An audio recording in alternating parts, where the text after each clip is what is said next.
Excited na ako. Tanghali na. Okay, maisingit ko lang. Kung mapapansin nyo, kulay puti yung mic natin ngayon, yung DJI Mic Mini, kasi yung last ride namin, nagulungan ng kotse. Hindi ko na malayan na bumagsak.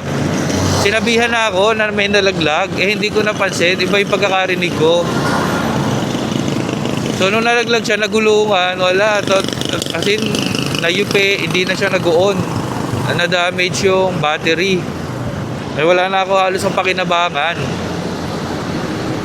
Sayang.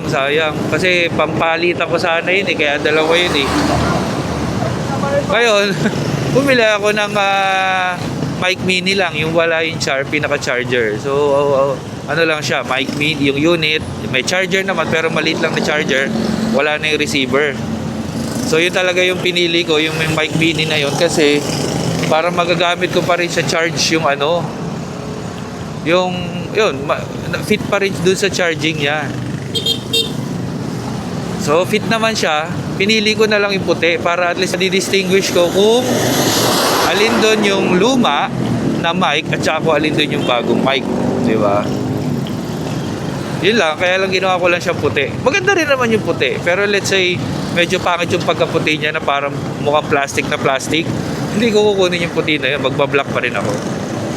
Pang-distinguish ko lang na okay, ito bago, ito muna gagamitin ko kasi matagal ko na ginagamit yung black, which is yung luma nga. Fit yung pwede ko i-charge dun sa dati kong charger na may receiver, pwede ko rin i-charge dun sa mas maliit. Hindi ko naman halos ginagamit yung receiver pang mga cellphone or digital camera, DSLR. Yun yung receiver na walang mga Bluetooth. Maganda rin itong DJI Mini kasi may Bluetooth na siya So yun, gara lang. So yung puti yung gamit natin ngayon, maisingit ko lang. So nandun sila sa Unsyano, sayang. Hindi ko sila madadaanan. Kasi iba way natin. Dito tayo sa Silawis So kahit sa Tanay tayo pupunta, dahil nga meron tayong meet up muna sa Shell Boso-Boso, hindi tayo dadaan dun sa usual na dinadaanan natin, which is dun sa may bandang Morong. Dito tayo dadaan sa may Silawis, kung mga taga-Antipolo familiar doon. So ang labas na natin noon sa may Marilaki pa rin, or Marcos Highway yata, ganun. So yun, ganda rin sa mga nakamotor, marami ka nalalaman na daan kasi syempre pwede mong pasukin pagka dead end, U-turn ka na lang, diba? Unlike sa mga sasakyan, ang hirap na magmaniobra.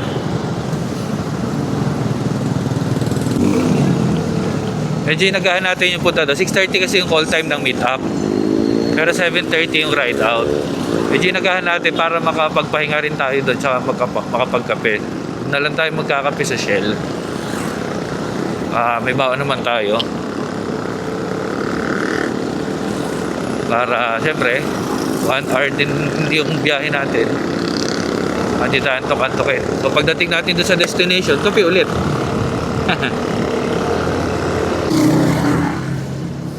This way to Marilaki.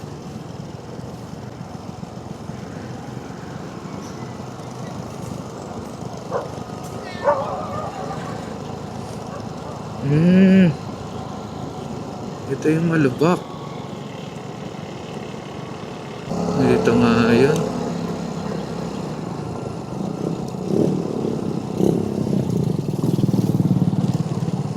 Ito yung sabi ko, ayokong dadaanan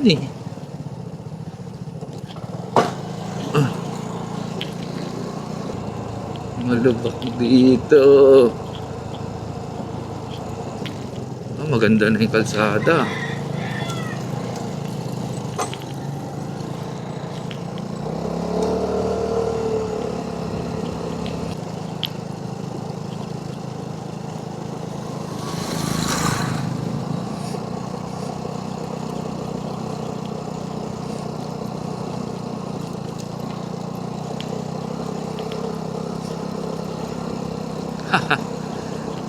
Ito yung iniiwasan kong daan.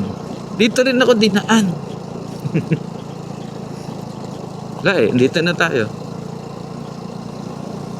Mukhang sementado na banda doon. Dito lang sa part na to ang hindi.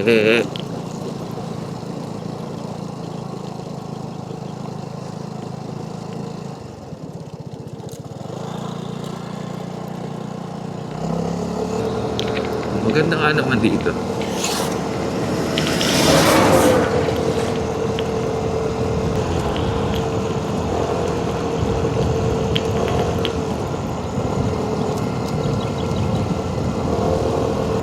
Ito na yung malubak na naman.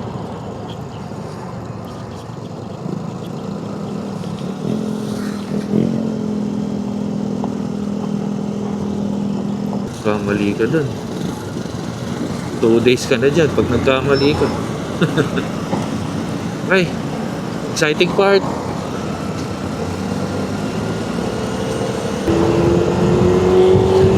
Na tayo, di natin ramdam.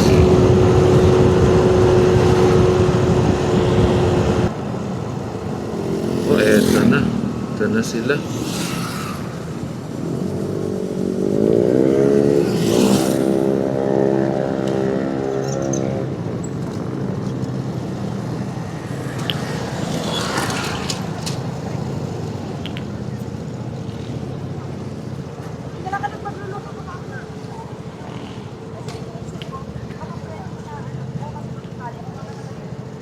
Eh, dito na tayo sa ano.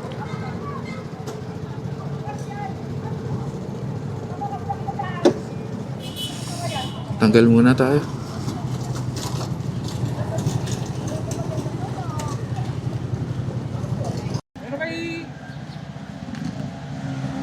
Meron kay na Jojo yun. Ha? 55?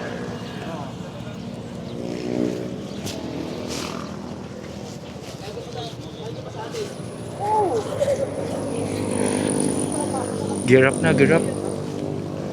Ang dami na nila, nakakatuwa. First time natin sa Bali. Pangbakbakan daw. Bro, kita tayo crosswinds. Apa, Ano mo ba kung saan yun? apa. I-ano ko na lang po, i-base ko na Things lang. na magkahiwa-hiwalay. Doon na lang po yung destination. Okay, thank you sir ha. Thank you.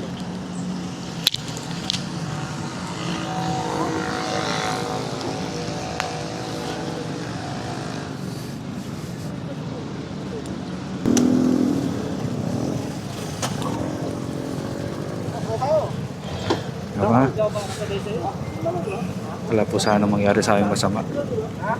Katubayan mo po kami. Makarating po sana kami ng ayos. Pupuntahan namin. Tumawi po kami sa bahay. Nang safe at maayos. Diyan na sila. Mga nasa unahan. Mga bilisan daw ito mga to.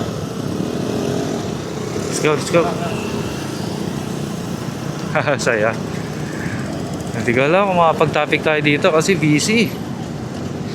Busy sa bakbakan siguro. 8:33 nandun tayo, 41 minutes.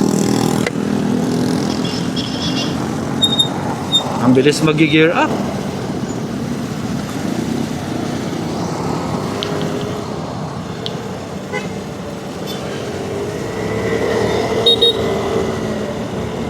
Tinauna tayo.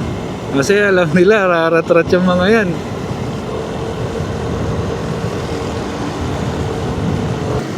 First time natin sumama sa mga ganito. Pag sinabing gear up, grabe, helmet agad, tapos na eh. Taka na, parang yun na yung huling grupo. Wala na akong makita.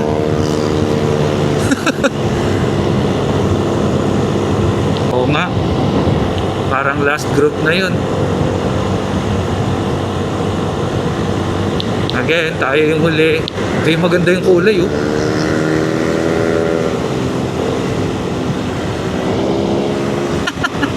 Inaantay niya ako, feeling ko.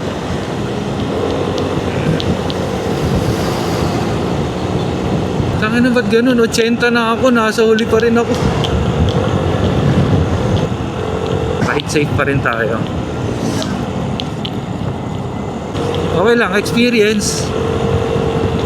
Nice experience pa din. Ang cute ko dito. Naiya tuloy akong tumuloy. Diretso na lang tayo. Uy. Utang na. Sira ulo. Ulo ko babagsak. Wow. Ganda. Hihi. Uy. Ano to? Ay. Ang ganda ng kapihan dito.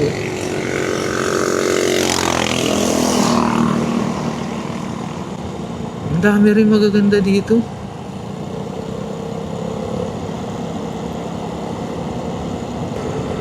Naiyahan na ako.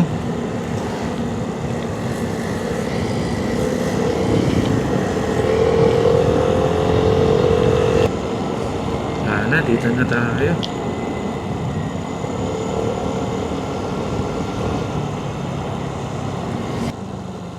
Cafe Drive. Walang tao. Kamsat.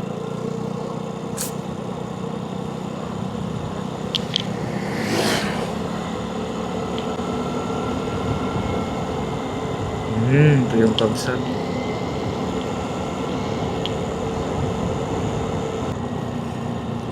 Maganda dito ah.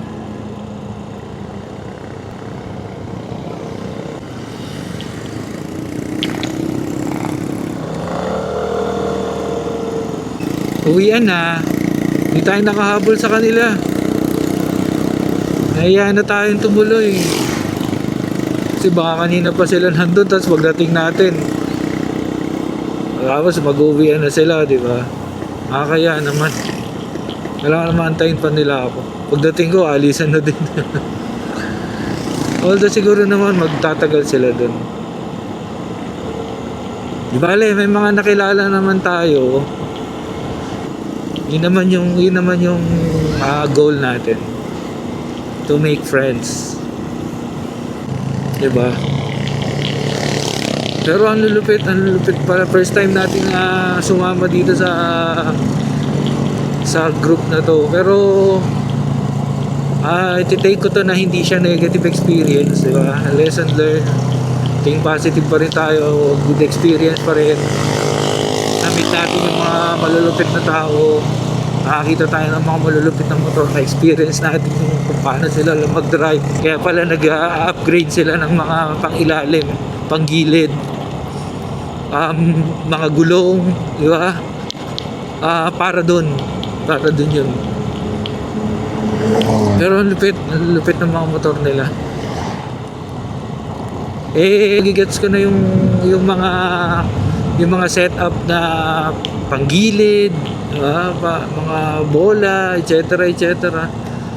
Yung mga gulong, pang cornering, shocks, diba? Hindi ka maiilang, parang ang smooth nung rides mo, smooth nung driving mo. At tayo, all stock tayo. Ang di lang stock sa atin, yung side mirror eh. The rest, all stock. Iba siguro yung experience nila sa experience ko. Pagdating sa driving, siguro pagka smooth na yung motor natin, di ba? Soon, hindi naman natin kailangan i-rush.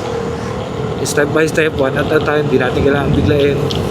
Siyempre, hindi rin biro yung gastos dito sa motorcycle na to, di ba? Sa ganitong hilig, hindi biro yung gastos. Lalo, hindi biro yung brand. Best pa tayo.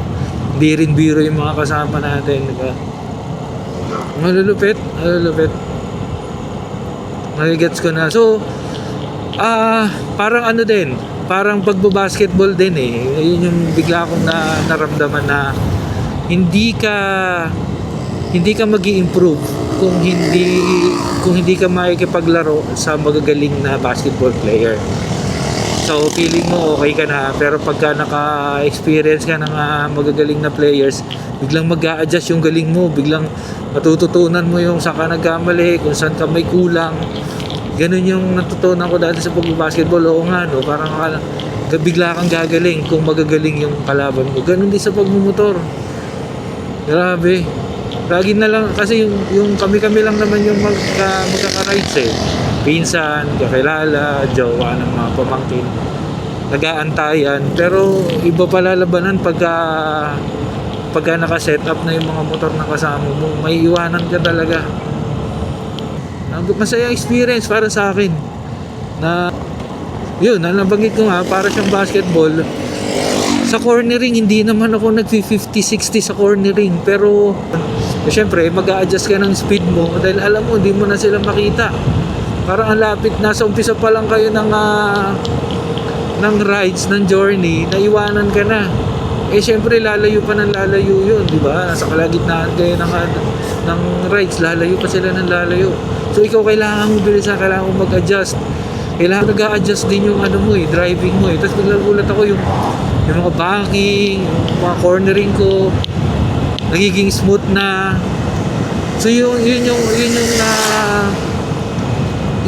nakuha ko sa rides na to, di ba? Hindi pa rin siya negative eh. So bigla ka na may bagong natututunan na ayun, na bigla ka palang gagaling, bigla ka pa palang uusay, meron ka pa palang ilalabas, meron ka pa palang kailangan i-improve, diba? Nag-improve ako dito sa rides na to. Grabe, hindi na lang tayo tumuloy talaga kasi nakakaya.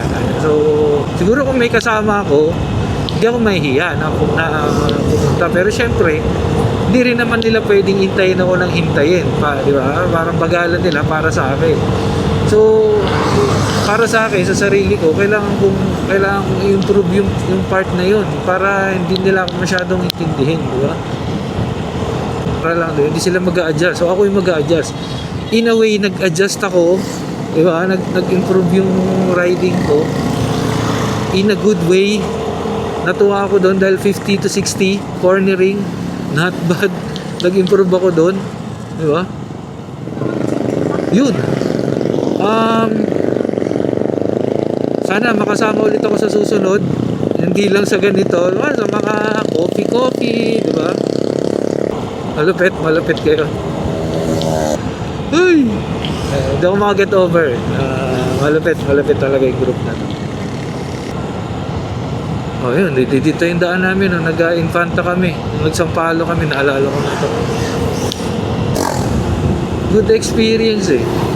Oh, parang normal na lang yung 60. Mantalang dati, 40 to 50 ang bilis-bilis na. O, alam mo, nag-80 na ako, 70. Paano pa kung nakapanggilid ka na, konting piga mo lang, mabilis yung pakiramdam.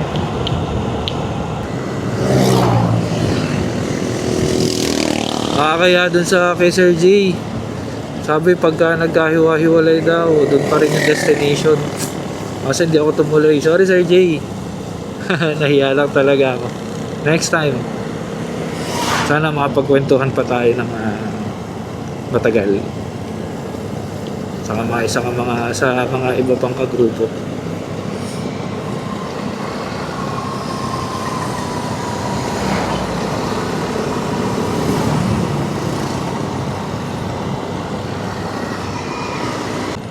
Saludo ko sa inyo, lulupit nyo mag-rides. Ang lulupit din ang setup ng motor nyo. Join pa din ako sa inyo soon. Pero baka hintayin ko na lang kayo sa destination. So yun, thank you sa the best experience, sa experience na to. Sana magkita-kita pa rin tayo kung saan man sa kapihan. So yun, yan dito na lang. Adios. Salamat. Bye-bye.